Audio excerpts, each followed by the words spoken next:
Hello and welcome. Let's take a look at our top story. Africa's nuclear race is heating up. Countries across the continent want to expand access to electricity. For this, they are turning to nuclear power as a low-carbon energy source, as over 600 million people still live without power. While the race may be new for Africa, the competitors remain the same. So it is Russia and China against the United States and some of its allies. In Ghana, the United States, Russia, China, France, and South Korea are competing to build the country's first nuclear power plant. Ghana is considering companies from all 5 countries to build the plant. Accra says it will choose a company by December. Now, France's EDF, the US-based NuScale Power and Regnum Technology Group, and South Korea's Korean Electric Power Corporation are in the race. From Russia and China, it is state-owned Rosatom and China's National Nuclear Corporation. Ghana started the construction of a nuclear power plant in the 1960s. But the process was derailed by a coup. After a devastating power crisis in 2005, the plan to build the nuclear plant was revived in 2006 with the help from the International Atomic Energy Agency, the United Nations nuclear watchdog. Now, Ghana is among several African nations turning to nuclear power. Burkina Faso and Uganda have both signed agreements with Russia and China. This to construct their first nuclear power plants. Kenya and Namibia are also working to integrate nuclear energy into their power grids. Egypt has also awarded a $25 billion contract to Russia's Rosatom for a power plant, which began construction in 2022 with planned completion in 2028. Morocco, too, has signed an agreement with Russia to construct reactors. The sole nuclear power plant in Africa is operated by South Africa. Now, the 2 nuclear reactors generate 5% of the country's electricity, but electricity supply continues to remain unstable, with businesses and households facing frequent rolling blackouts. Pretoria is addressing its energy crisis by announcing plans to construct new nuclear power stations. Experts say demand for electricity across Africa will grow multiple times by 2050. The continent also needs to achieve net zero emissions by the same year. Nuclear power is widely seen as a potential source of clean power to drive industries and grow incomes. So, in Africa, the nuclear energy sector is becoming the new geopolitical battleground. The West has pushed hard to wean itself off Russian fossil fuel and has imposed energy sanctions on Moscow in response to the ongoing war in Ukraine. But Russia's nuclear sector exports have proven harder to kick. The Kremlin is still taking in the rubles from strong nuclear sector exports. In order to stay afloat, Russia needs to form more alliances and options for export. So Africa, which is searching for megawatts, is a crucial market for Russia. Beijing, too, has placed itself at the nexus of global clean energy supply chains. With Moscow's attention and resources caught up in a war and the West cutting Russia out of its nuclear energy supply chains, China seems to have an upper hand. Can the US and its allies tackle Russia and China's consolidation of power over global energy markets?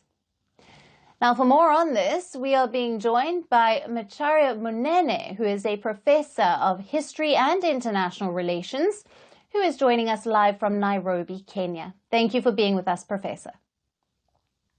Thank you very much. My pleasure to be with you.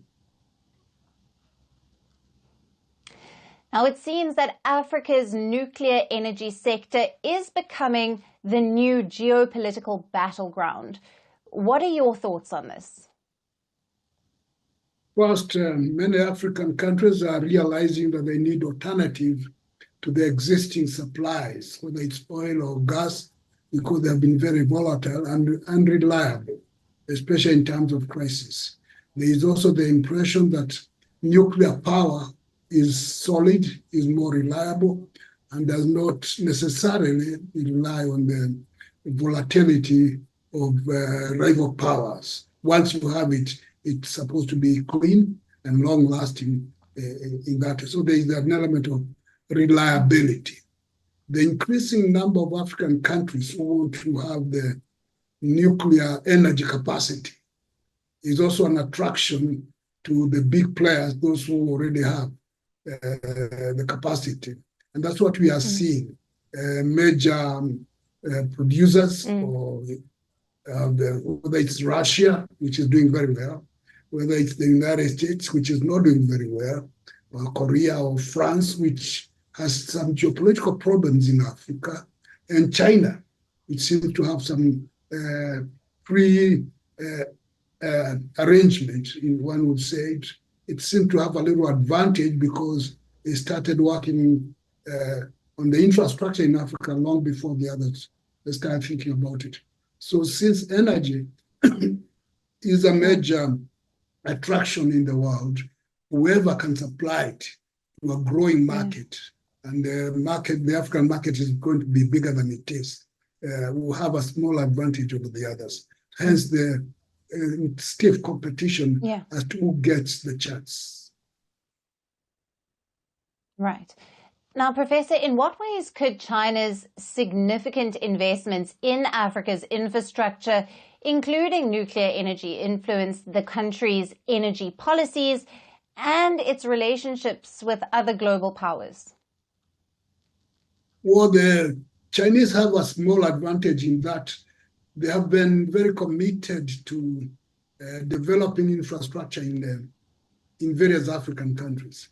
And with the infrastructure in place, they have an advantage of even building the nuclear plants that will come, because whoever gets the contract will soon need the infrastructure, which is mostly Chinese controlled or influenced. So there is the correlation that whoever gets the contract will still have to deal with the reality of the Chinese presence in terms of the infrastructure. Now, as to the other countries, how to outdo or maybe compete with China, I think the West in general has a problem of attitude. And the attitude of the Western powers, particularly towards Africa, tends to be condescending and therefore repulsive in nature, not to mention those other factors that go into it. The West has a habit of delaying delivery. So part of the reason they lose to the Chinese, and I guess now increasingly Russians, is that the West does not deliver. Makes a lot of promises, and then it starts looking for conditions and reasons why it cannot deliver. And you put that in contrast with their counterparts, who are very good in delivering and appearing to deliver. Once you agree on the terms and whatever it is, they tend to be very quick to be seen to deliver. And that in itself is an attraction, not to mention that their prices tend to be better than the prices by the other people. How they get their prices better is another story. But they do deliver, they do have better prices, they deliver, and most important, their attitude is very positive. They try their best not to appear to be insulting the host countries. So while the others are insulting the host countries, of course there is repulsion. The Chinese and increasingly the Russians go out of their way to understand the host and the environment in which they are going to operate. That in itself is an attraction to the potential customer of the nuclear energy. So a lot of factors are likely to go into it before a decision like the one in Ghana, they say they're going to do it by December. Before they say it is this one or that one, they'll have to consider all those other connecting factors in order, because they can decide one way, only end up losing in another. So the Chinese presence is, it can be dealt with, but one will need to be very careful and to think deeply about the relations with African countries and peoples from a positive side to a positive side, from condescending attitude. And Professor, just finally, in your opinion, can the US and its allies tackle Russia and China's consolidation of power over the global energy markets? They can try.